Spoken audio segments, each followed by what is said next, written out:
and everything you've ever done being taken a look at. So it's really just impressive that we that we continue to have good quality people that are trying to get out there and run for office.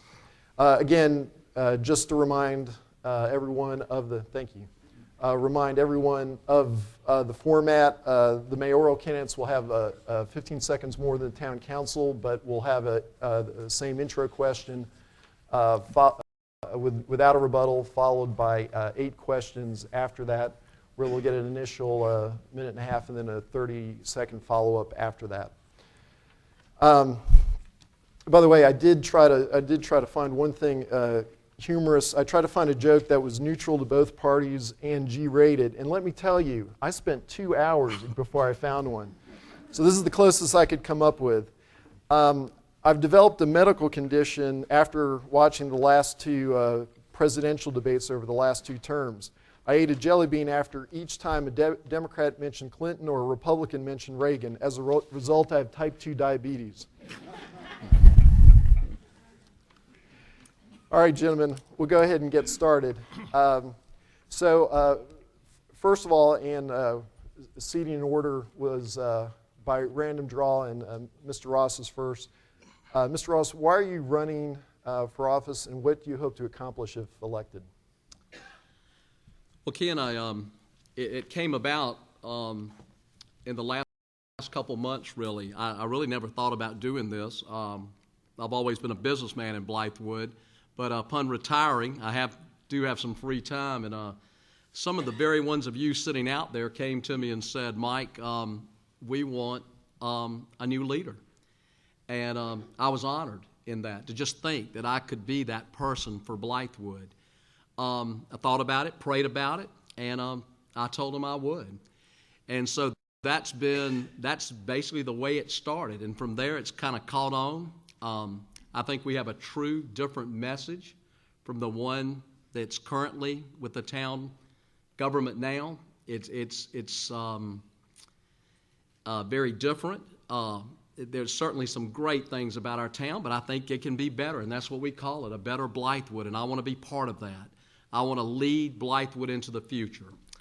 I'll have to give up some of my golf, and that's going to be tough, but I'm ready, and I think the big thing is, and the thing that I see, and I think the thing that you have seen in me, is that we need to bring a business approach to this government. I am a very conservative as far as spending. My business would not have been successful here if I threw it away, if I spent it on every little thing that I wanted, all kind of toys and trinkets, but we did it, and we did it the right way, and we gave good service, and I plan to do that for the people of Blythewood, and I would consider it really an honor to be able to do that. Mr. Bailey?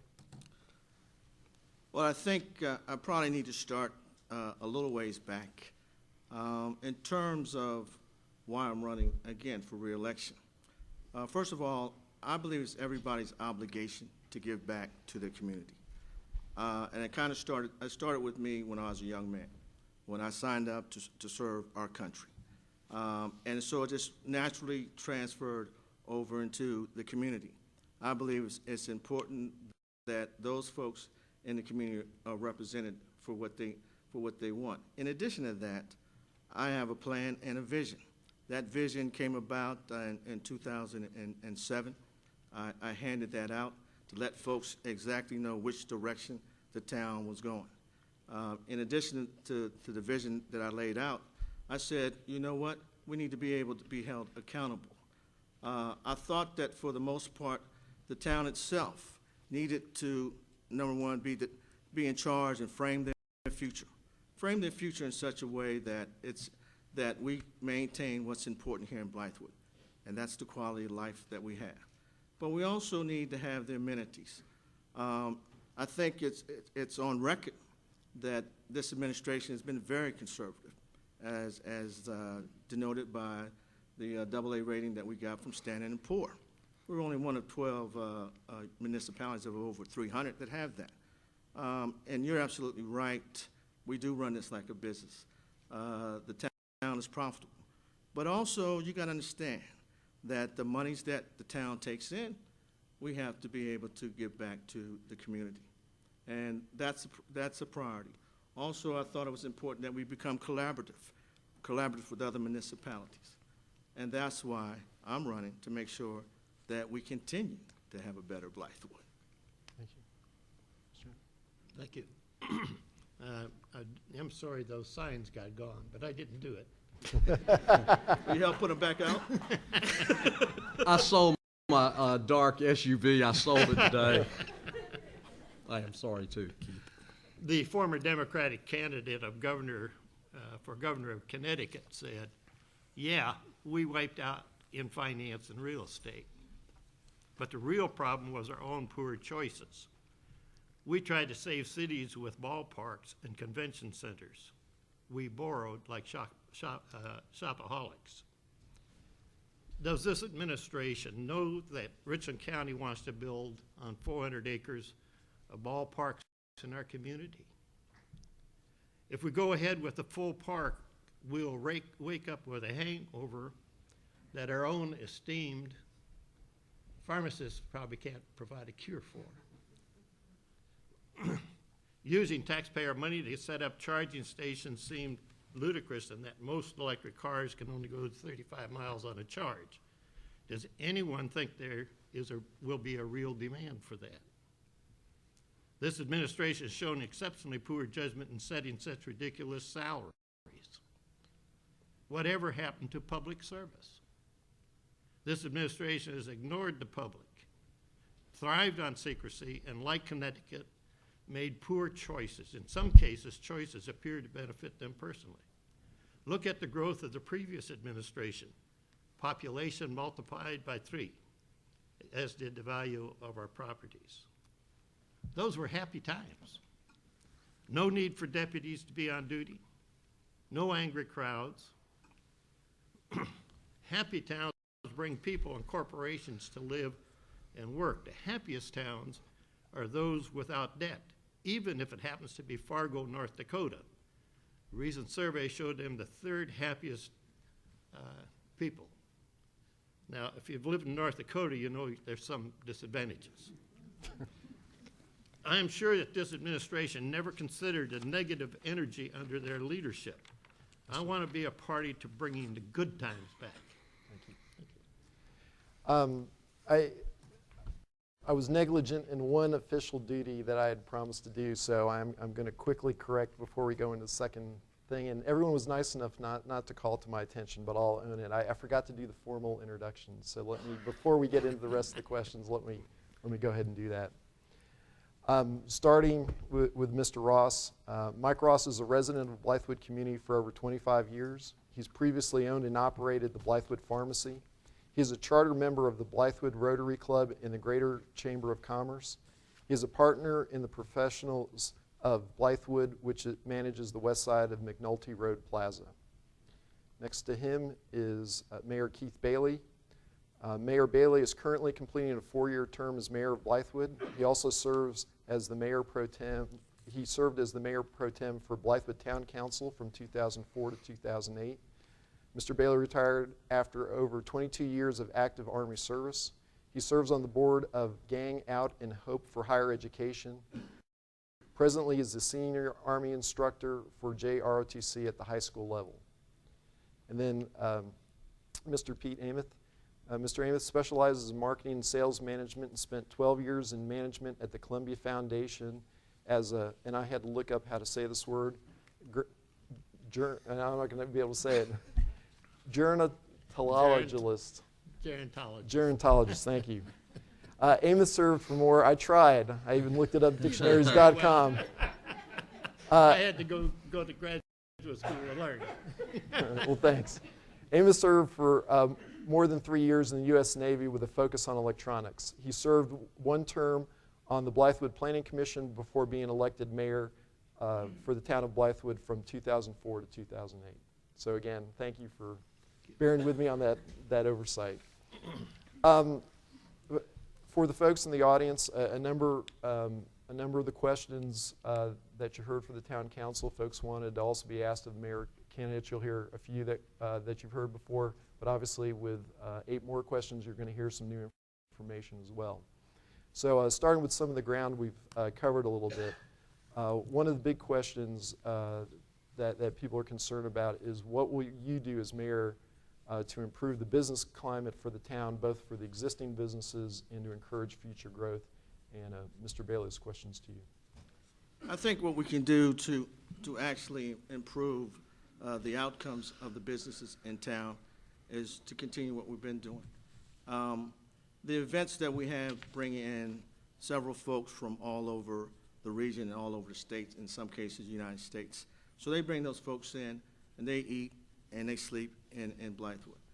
I think also what we can do is continue along the direction we are, and that's to improve the aesthetics of the town itself. I think one of the things we will start to do, we've already got streetscapes planned for exit 27 as well as 30 and 24. I think that in itself sends out the right signal to folks that this is a special and unique place, that this is a destination.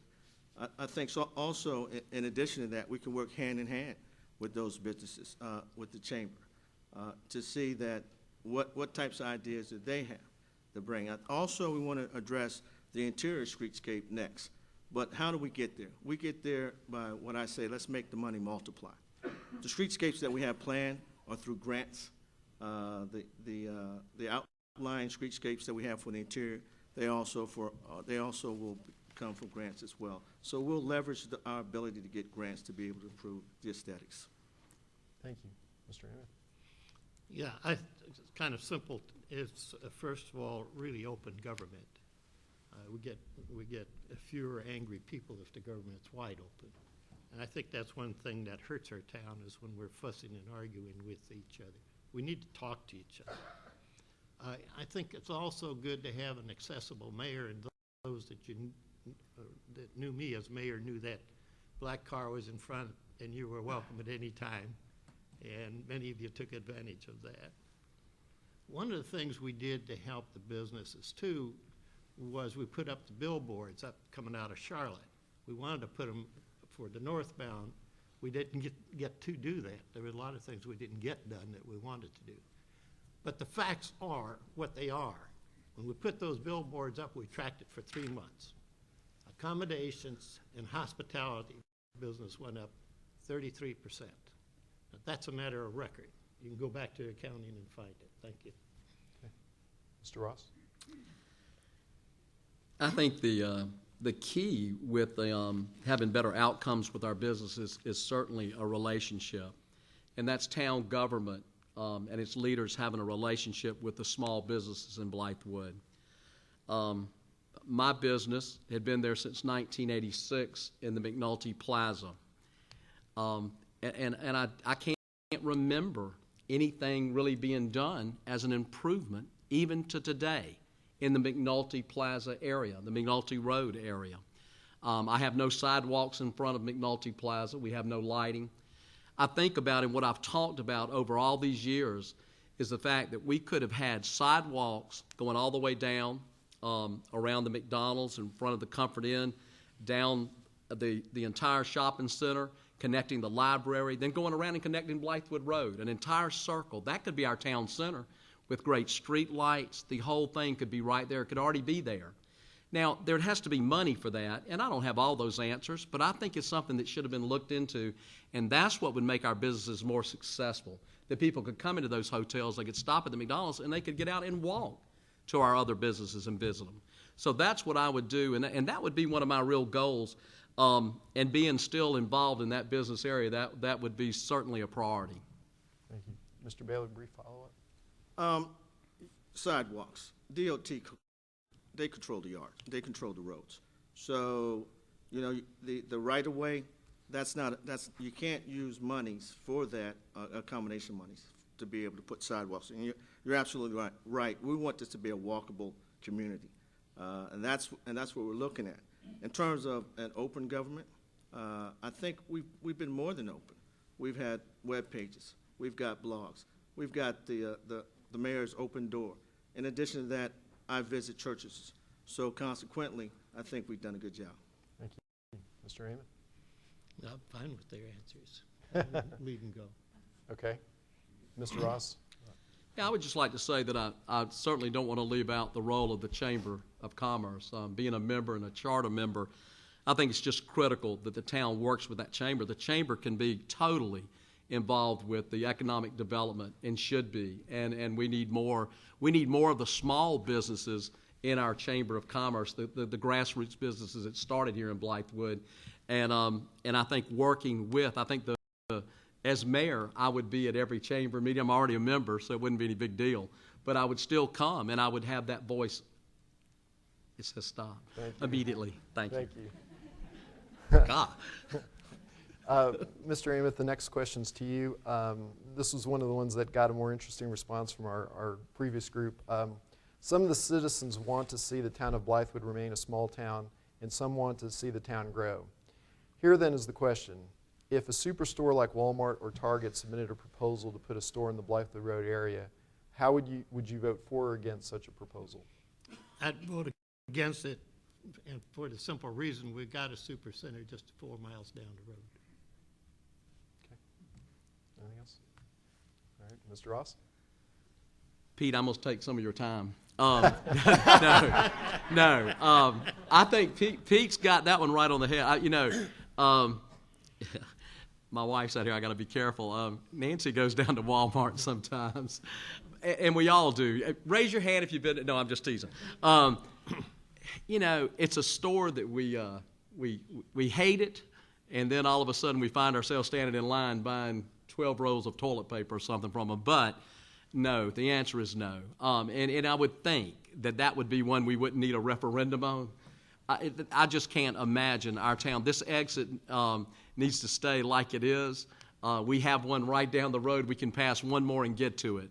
And I think that's what we all want to do. I don't see, I heard the council people talk earlier about creating jobs and that's all great. But I tell you, when it comes to our community, our small town environment, that is not what we want, and we don't need that. And it's close enough. And I say let them have it. And if we want to get into it, we can drive down there in 10 minutes and be in it. Okay. Mr. Bailey? Well, the short answer is no. Walmart's close enough. Doesn't fit in Blythewood in terms of what our vision is, and it takes away from our uniqueness.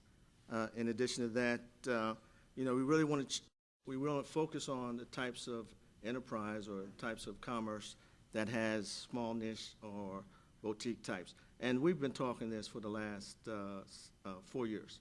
So the Walmart itself does not fit with the current decorum or the vision or the direction. And it comes with a different set of problems altogether. It's close enough. In fact, what we could do is when we build that pedestrian corridor around Blythewood, we can have an offshoot go to Walmart so folks can walk to Walmart. It's so close. Mr. Amos, a brief follow-up? Pardon? A brief follow-up, if you'd like. Well, actually, to follow up, I have to say is we're so fortunate here. I spoke to a man the other day. They're moving all that soil down there off I-77.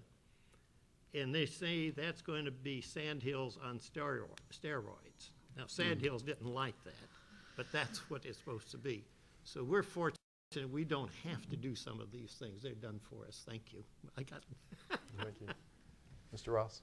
I would just like to say that I think, Blythewood was built on small businesses, the small retail shops, independent business owners, and I would hope to continue to see that, and I hope the people of Blythewood enjoy that, of going in and seeing the person that you call by name behind the counter and not someone you've ever seen, and you're going through a line and you're getting held up because they don't have their credit card, it's not going through. There's all kind of things, and I think we've all enjoyed what we've had here. Mr. Bailey? I think a store of that size would negatively impact on our smart streets plan that we have. And smart streets entails being able to bicycle, walk, as well as have vehicle traffic as well. We've got another set of plans, or we got our own challenges once this, what do you call it, sandhills on steroids gets on the way. We have to come to grips with that. We're currently working on a model to be able to assess that and to be able to somehow to relieve some of that duress. Okay.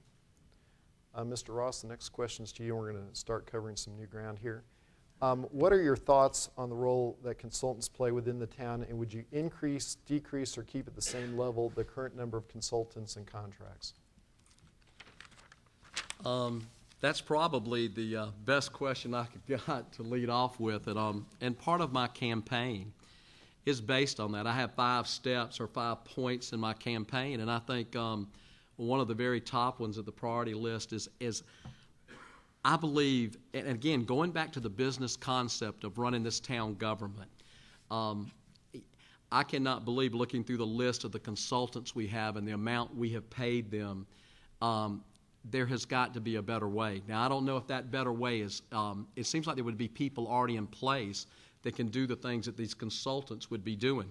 A great example of that, I know you saw a month or two ago, the South Carolina Department of Transportation had paid over, millions of dollars to consultants. And it was found out that that should have been work that was being done by the people already hired for the SCDOT. Not everybody could do the functions there. We have a town administrator that's paid well.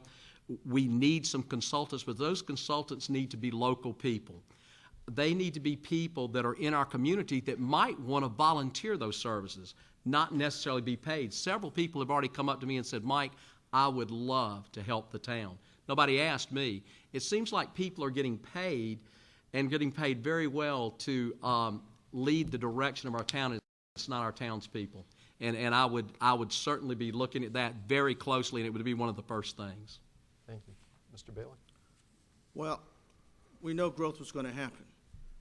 The philosophy is that you got to have good people that frame the future, that are successful. So what do you get out of a professional consultant? You get professional results.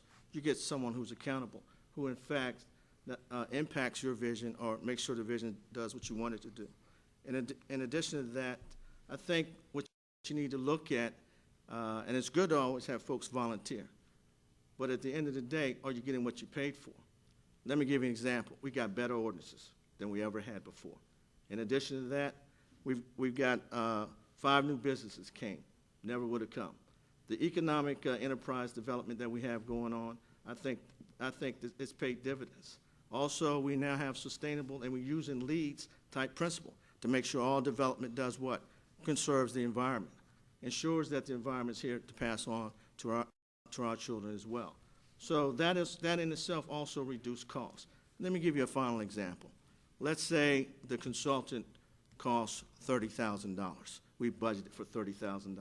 Let's say that consultant brings in a grant of $300,000, and we don't have those nominal skills within the town itself. I think that consultant has probably paid his or her worth for about 10 years based on that premise. And that's what we have here, consultants that have results. Thank you. Mr. Raymond? Yes. I've been 60 years in management and leadership. There are times when consultants are a wise choice. But there are also times when it's kind of a waste of time and money. I think that we ought to look very seriously at how many consultants we hire and why we hire them. Now, I say that knowing that my last budget included funds for consultants on planning the town. But when we planned the town center, which we had planned, we didn't pay any consultants for that. We had a lot of volunteer people that really were very expert in that. So I would look at it very hard. I think looking at our consultants and our costs and our return on investment is an important, critical part. Okay. Mr. Ross, brief follow-up. I would just reiterate again, I think we have, I have good friends in Cobblestone Park, retirees and people that have been in upper management and in large corporations that are just really just waiting to be asked to step forward to help our town. And I really believe that they could be used. I think we can save money with that, and I still want to focus on more local people being those consultants. Mr. Bale? So we're talking about 4 consultants. Okay, 4 consultants. I can tell you that those individuals, those 4 that we have continued to move Blythewood forward. In essence, they've allowed us the capability and the professionalism to be able to do the things that we need to do. We fully understand that this is a critical portion of our development. It's important that we got the right folks there. And if there are folks out there that are willing to volunteer, please step up. Mr. Amos? Thank you. One of the things, too, I've noticed over my career is we hire a consultant and then we don't follow the plan that they laid out, that we help them to lay out. Consultants write down what we want, basically. Once that's done, we got to be on top of it and follow it, or if it's wrong, change it. That's all.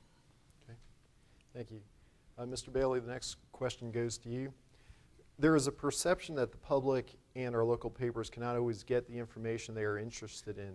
If, in your case, reelected, how would you ensure transparency and accountability in your office?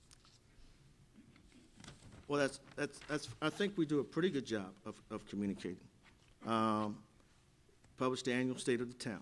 Let us know where we're at. We established the concerned citizens lines for those folks who need immediate assistance. That rings right into my house. That's why at 3 in the morning I answer the phone.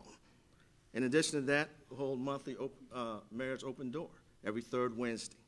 Also, we visit community churches. I visit community churches, have an opportunity to interact and get some feedback, less than outside of town hall. We've upgraded the town website. In addition to that, we've got a blog. We also, what the next step is, that I've also go to Homeowners Association when invited, the next step is to have quarterly community feedback forums. And I talked about that in Blythewood 2020, the way forward. Also, we expect to be able to leverage those social media campaigns so folks get the information.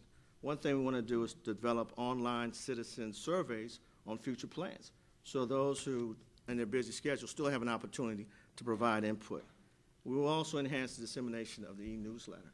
I think all of this shows a holistic plan on how to address openness. And in addition to that, to get feedback. I think that's what we want as elected officials. That's what we need. Mr. Hammond? Thank you. There's a couple of things about that.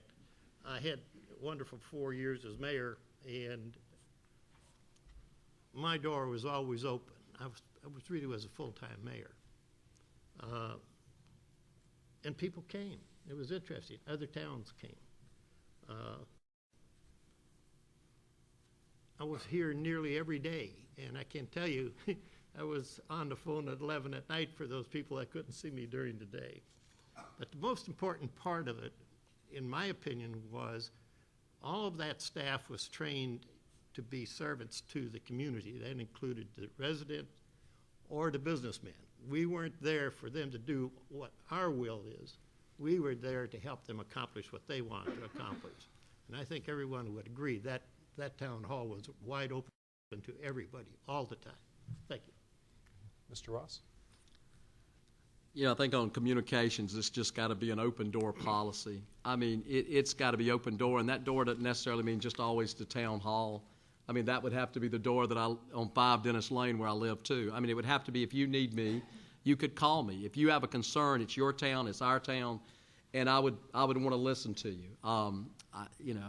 You could call me on my cell phone. I would be open to any time, especially if there was something that was very pressing to you.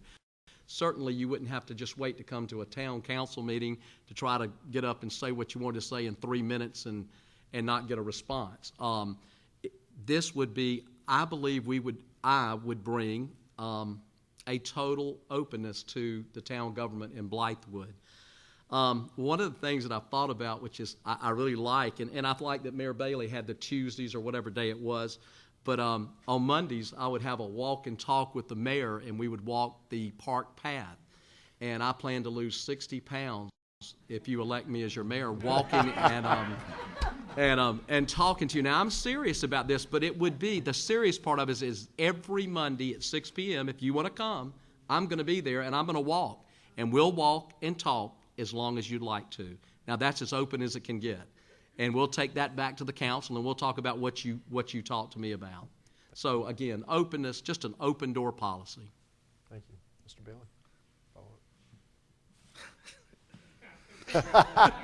Top that one. You don't have 60 pounds. Everybody knows you go to Gold's Gym. I think one of the things that I've done and had an opportunity to do is to knock on doors, to actively seek out folks and get their input. And the campaign season always brings that to the forefront. In the next 4 years, I'll do this more frequently. I will visit more doors, knock on more doors. And I've done this throughout the first campaign and this campaign. And I didn't lose 60 pounds, but I lost some shoe leather.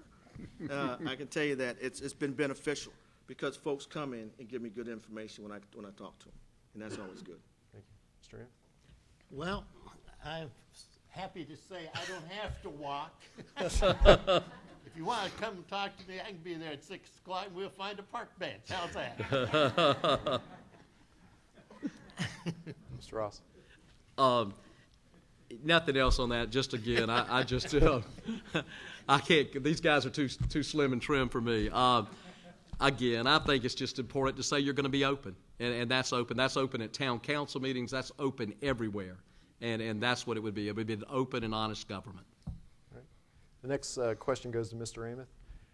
There has been a number of large financial decisions that some of the citizens have wished were placed on the ballot, such as tax-related issues and bonds.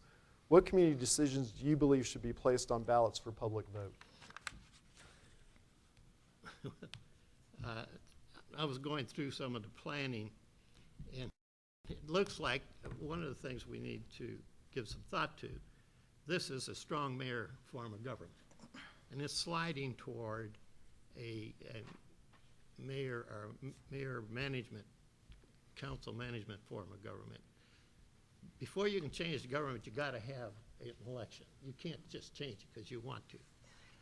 The other thing is, I think before we put ad valorem, put property taxes back on, we need to communicate with the town, and we need to talk to come in. Maybe we should have a vote on it.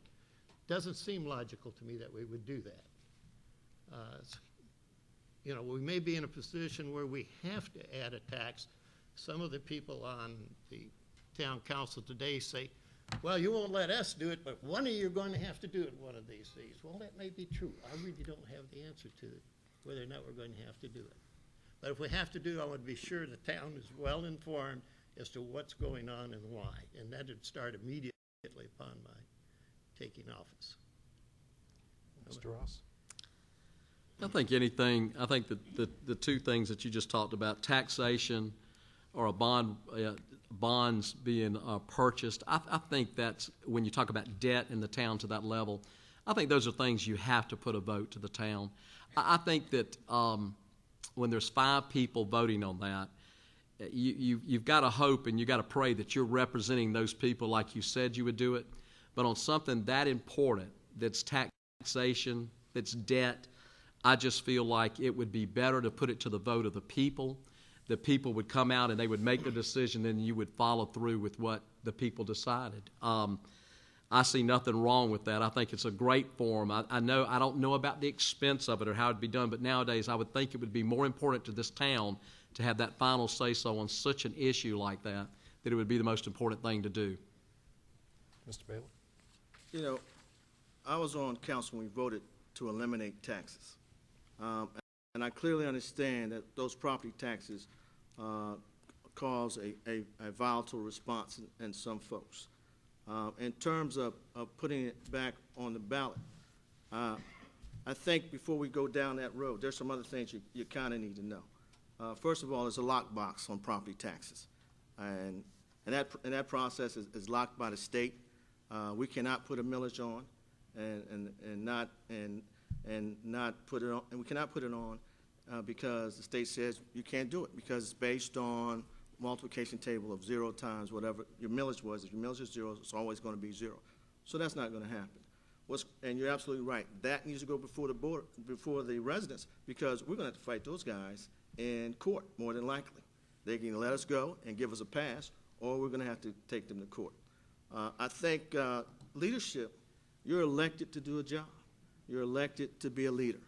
After a while, if you start to put everything under a referendum, There in itself lies a problem. Referendums normally done, if it's a general election, it can only be put on a general election. So there's some opportunities that may be missed because of a referendum.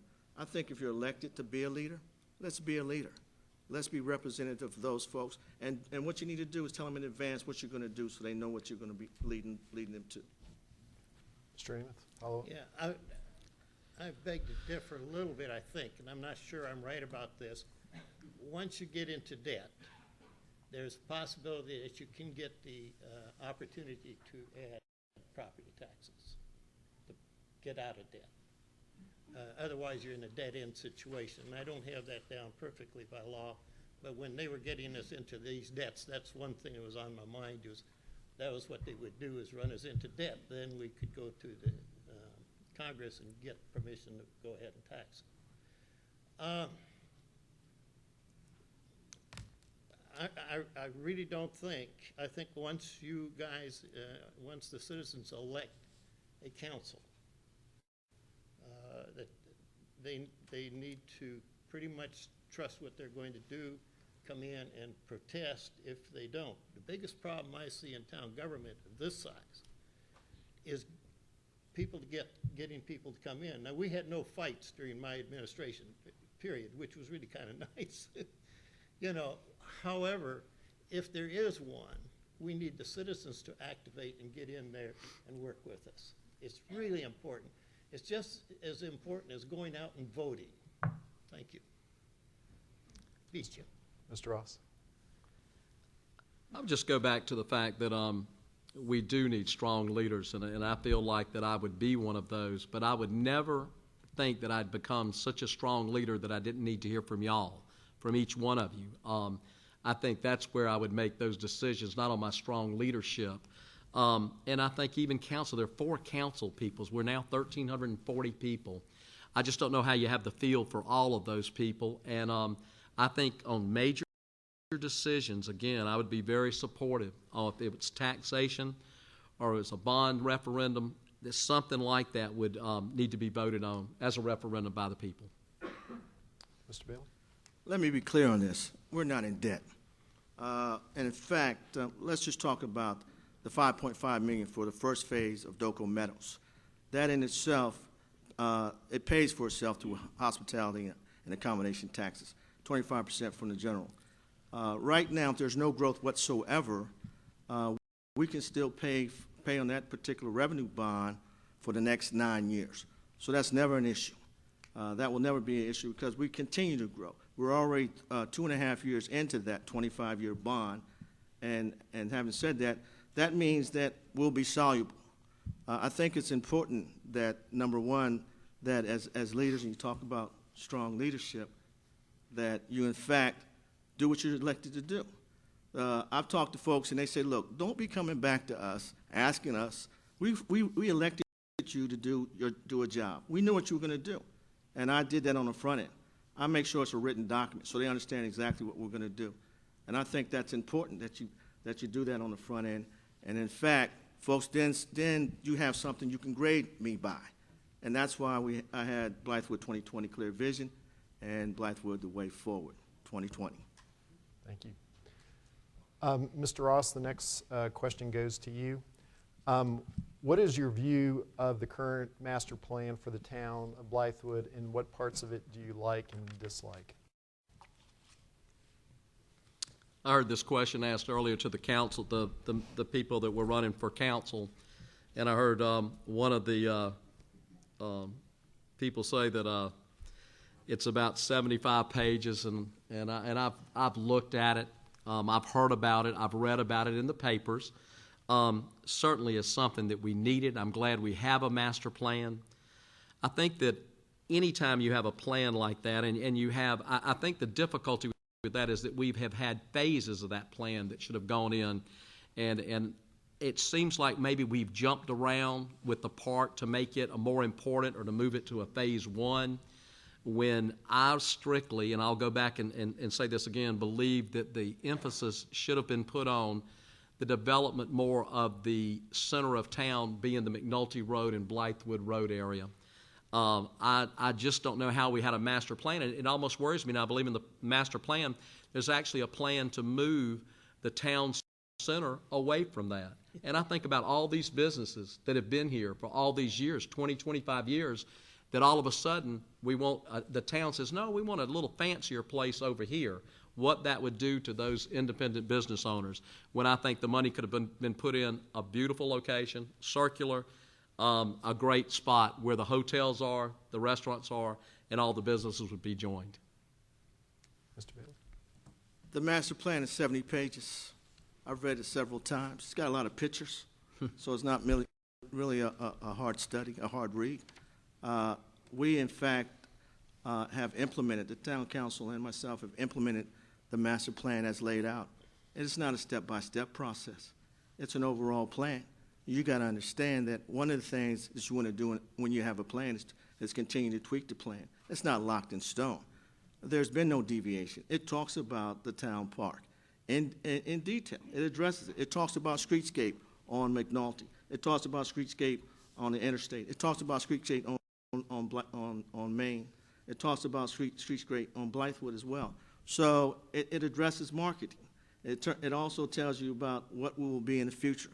And to be true to form, the council and I, we rely on that. And we stay the course. There's no deviation whatsoever. There's not been, oh, we're going to do this Doco Meadows all of a sudden. No, it's in there. Please, it's on the website. Take 20 minutes, quick reader. Take 20 minutes and read it. A lot of pictures. But all the pictures and the diagram and the schematic shows exactly what Blythewood's going to be in the next 20 years. I think it's important that every leader would have at least read that to its entirety, to have an understanding and address it. Mr. Amos? Couple of things. One, it kind of appears, and it may not be true, that town center or the part of the town that current administration would like to see take place, and the plan seems to indicate that, is moving to the further east of the interstate. While mayor, we sat down and we worked out a plan. We didn't need a bond to do it, but we worked out a plan, put the town center at the corner of Blythewood Road and Main Street. That was a pretty good place. Now, the reason we did that is we were unable to acquire the property that sits around the Methodist Church, which was essential almost to the type of thing that you're talking about. If we could have gotten that property worked out, for example, a Methodist church decided to buy the property, Boney's property, that would have freed that up for a town center there, and that's where the town center really ought to be. We need a town center. We really do. One of the things that I see is when we sold the community center, actually we were robbing business from our business people because we'd set up a cell phone system so when people came to town, they could stop there, refresh themselves, let their dogs run, then come on into the restaurant and eat and stop. First time you got me. Mr. Ross, a brief follow-up. I would just say that I think not have understood everything that's in the master plan would not keep you from being an effective leader. I'm not sure that everybody still agrees with everything that's in the master plan. And I think that's why we do need to tweak it. We need to look at it. We do need to look at and say what the priorities are. Maybe they were that a year ago or 2 years ago, and maybe they're not now. I also think there's a difference looking at a plan as a business plan and planning what it's going to cost and knowing what the actual figures are on it then, and all of a sudden starting to do something now and you start talking about whether it's $5 million, $8 million, or $10 million, it just makes it a little tougher to spend that kind of money. Mr. Bailey? The master plan itself, we had several stakeholders involved in that. It's a comprehensive plan. In terms of the town center itself, the town center itself has yet to be developed. I think businesses, if they say that the town center needs to be the businesses and they're relying just on that being the name of the town center, they're going to have more businesses. I think they probably need to have a better marketing plan, to tell you the truth. I don't think that town center, wherever it's located, is going to draw any business or any revenue from those who have already been established. Mr. Emmett? Actually, if you're looking at town center around Blythewood Road, and where I was just suggesting, or where Ross just suggested, will add business to our existing businesses. It won't detract from them. Right now, we don't really have a place to go say, this is Blythewood. You know, if we had a place that says, this is Blythewood, we can go there, we've got little shopping stores. That's the ideal thing. And Mr. Bailey, next question's to you. The town of Blythewood has experienced the development of a number of subdivisions. However, some of these subdivisions were not completed, leaving citizens concerned with the lack of planning.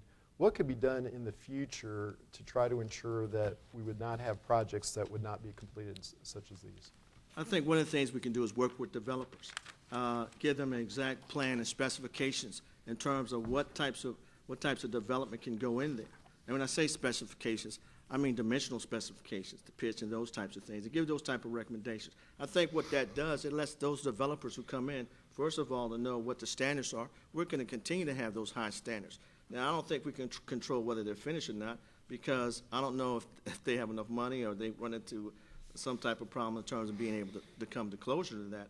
But I do know we can decide what's going to be in there, and it stays and maintains with what's around there. In essence, we don't want to have a development or a certain house in there that sticks out like a sore thumb that drives down the price of your house or my house. So I think it's incumbent. And one of the things we plan to do is establish a task force.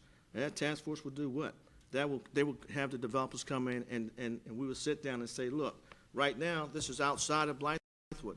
Master plan talks about Blythewood. I think a holistic plan talks about not just within the Blythewood itself, but also the adjacent towns as well. And I addressed that in Blythewood 2020, the way forward. And that's the direction I think we need to do. I think that's what we need to do, have more talks and have some standards so they understand what the standards are, and they also understand they must adhere to those standards. Thank you. Mr. Amy?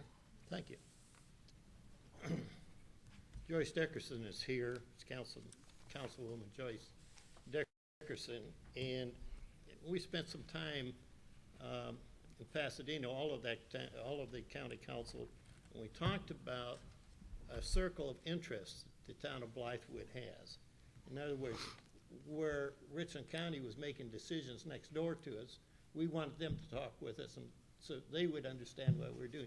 That was the reason we invested the money in the planning, so that Richland County would know precisely what we had on our plans. And they wouldn't go forward and put something that we really were not looking for. The other thing on finishing these developments, we've already demonstrated when Cobblestone was coming in, they were anxious to sell because they knew this market was turning. We sat down in the law offices downtown with the principals, and we said, you're not selling a lot until you've given us a bond for 125% of the cost of the infrastructure, or you will have the infrastructure in. In other words, don't sell something that's not there. And I got calls from London, I got calls from New York, is it safe to buy in Cobblestone? And I told them it was a 125% bond. Well, the infrastructure was completed. Now, they haven't put the houses in there, but the infrastructure was there, so the people who came down here and bought those lots, at least they got what they should have gotten. Thank you. Mr. Ross? Pete, let me tell you, I'm one of those lot owners in Cobblestone, and I own a lot of infrastructure, but my lot ain't worth much. I didn't do that, Ross.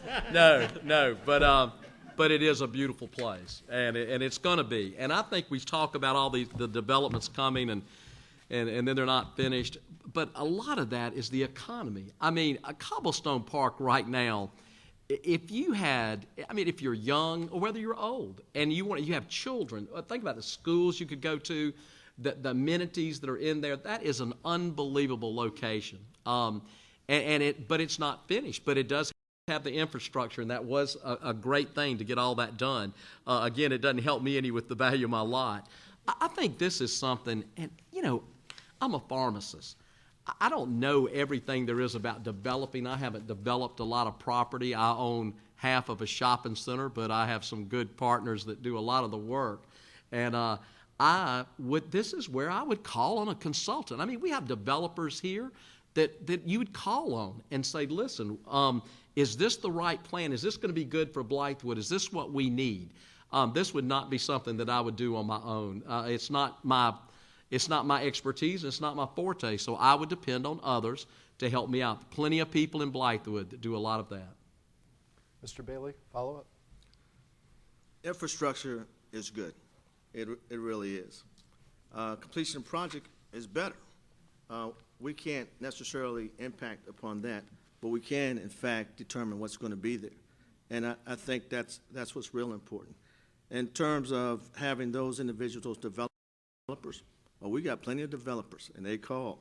I think what we need to do is get them all on the same sheet of music in the same room and be able to talk about exactly what we're going to do and the direction and how we can come together and be collaborative in this, and also make sure that we do what we need to do, what's right for our citizens and the residents of those subdivisions.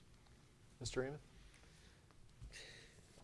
Yeah, calling in the developers is very interesting. We did that. We bring them into the council meetings, and we'd let them tell us what they wanted, and we'd tell them what our restrictions would be on that, and we'd try to work out a deal.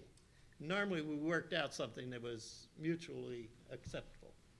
So you can work with them. But calling one developer to consult about another developer, that's probably not a good idea. They're pretty close together. Thank you. I beat your time. Mr. Ross? I just think it's important to keep those decisions in the town of Blythewood. And that's the most, whatever would be the best for the town and the town's people. Whether that development is going to be something that's going to help Blythewood prosper and bring the type of community we want to Blythewood. Okay. Our final question leads with Mr. Amos. Again, this was the closing question we asked the council folks. There are many questions regarding funding the town development and growth. How do you propose to fund future town growth?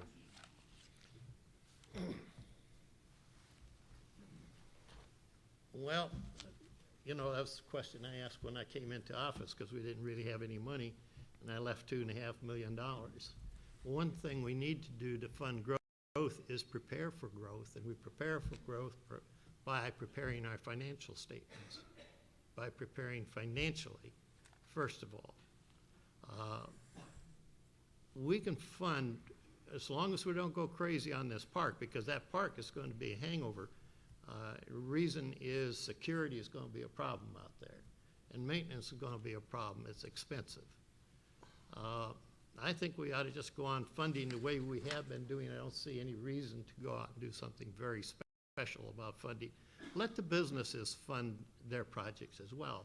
We invite them in, we give them the structure and say, this is what we need in this town. Here's how we can help you. But they can pay for it. I paid for it as a businessman. Mr. Ross? We've talked about this for years. Over 20 years, it's been about what's going to happen as Blythewood grows and the traffic and the traffic lights. And we have two. We need, and then there's one in front of the middle school, and now we need one in front of Syrup Mill and Blythewood Road. But I still think that the majority of you sitting there, as I, don't want to see such rapid growth or such, and we've talked about it, there's not going to be a Walmart here, but there still needs to be a very, and I think the key word is controlled growth. It's got to be controlled. How do you pay for that? Well, certainly the businesses coming in have to do that. They have to have their share. I'm not one that likes to see taxes go up to pay for things. But again, I think for the town, the growth is to be controlled. And I think our master plan has a lot to do with that and how that'll be done. But I think the most important thing is trying to keep Blythewood what Blythewood has always been. Thank you. Mr. Bailey? Well, all you have to do is look to see what happened in the last 4 years and how we funded growth. Look around. You can see the aesthetics has improved in Blythewood. How have we done that? Well, we've done that through making sure that we use the money that we have available in a very conservative fashion and in a fiscal responsible fashion as well. We've also done it with grants. We've gone out and got an additional over about $500,000 worth of grants, and we simply want to continue to leverage that. We also believe that the growth that has occurred at this time, you also have to work. You have to work with the businesses, right? And you also have to bring in new businesses as well. So consequently, that is something you have to balance out. Being able to fund it is simple. We've done it. And let's just talk about Doco Meadows just for the last 60 seconds. First of all, in terms of maintenance, it's only 6 acres of grass. Me and my sons can do that on a weekend, I'm pretty sure. So so we have to be able, and that 6 acres will be what? Irrigated by the lake itself. So that itself shows that we're using those principles in terms of lead principles and LID principles to make sure that it's efficient. What else about this? The YMCA will do all the programming in Doco Meadows. It is a revenue producer. And I want you to understand the amphitheater and Doco Manor will produce revenues. It is self-sustaining. End of statement. Thank you. Mr. Amos, closing comments? Yeah, closing comments. The 4 years I was here as mayor, we had the fastest growing town in the southeast. We had Blythewood High was completed. Roads were widened, left turn lanes provided, signal lights installed. McNulty Shopping Mall was done. Banker Ridgeway built a new building. Cobblestone lots were sold. Google bought about 300 acres in town. I think that's enough of these issues. Well, I can keep going. I got the. I think that proves that the town can grow without our funding. Mr. Ross. I would just, on Mr. Bailey's statement about the YMCA taking care of everything, I guess I would just have a question again from a business perspective. Certainly we've got to pay them. I don't think they're just going to come up here and do it for nothing.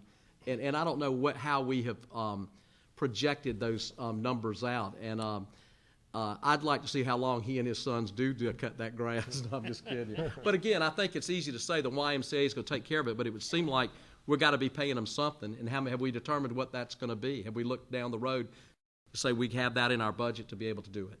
Thank you. Mr. Bailey? Mike, I might need a little help on that lawnmower. I can tell you we've costed it out. We've talked to the YMCA in detail. We have a plan. Nothing is done haphazardly.